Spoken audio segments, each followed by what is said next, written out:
Daily Bible reading, 1 Kings chapter 2, verses 1 through 22. When David's life was drawing to a close, he instructed his son Solomon as follows: I am going the way of all the earth. Be strong and show yourself a man.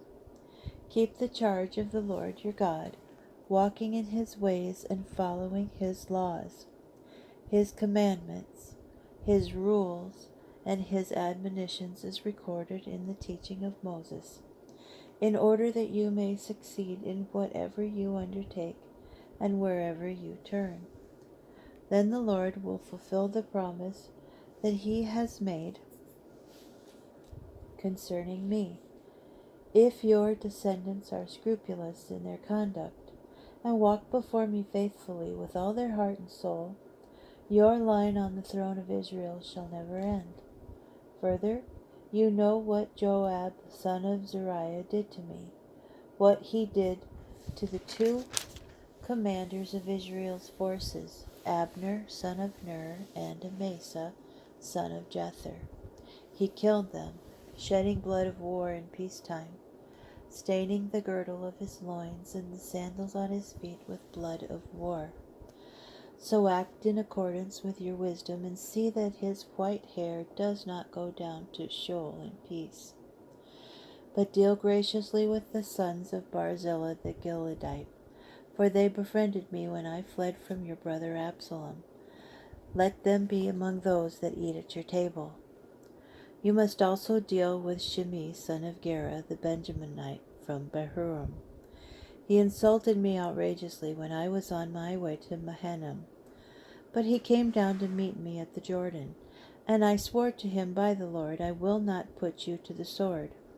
So do not let him go unpunished, for you are a wise man, and you will know how to deal with him and send his gray hair down to Sheol in blood. So David slept with his fathers, and he was buried in the city of David. The length of David's reign over Israel was 40 years. He reigned 7 years in Hebron, and he reigned 33 years in Jerusalem. And Solomon sat upon the throne of his father David, and his rule was firmly established. Adonijah, son of Haggith, came to see Bathsheba, Solomon's mother. She said, Do you come with friendly intent?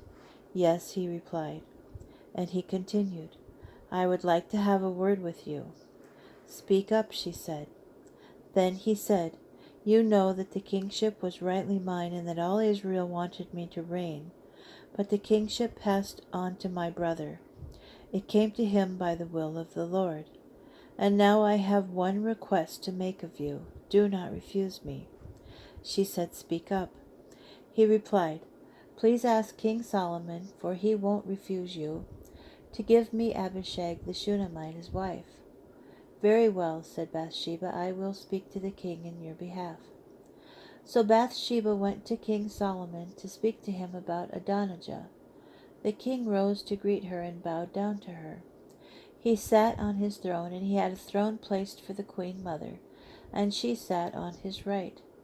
She said, I have one small request to make of you. Do not refuse me.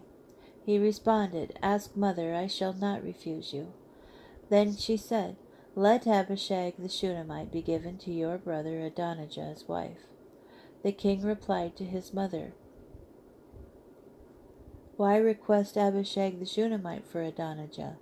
Request the kingship for him, for he is my older brother, and the priest Abiathar and Joab, son of Zeruiah, are on his side.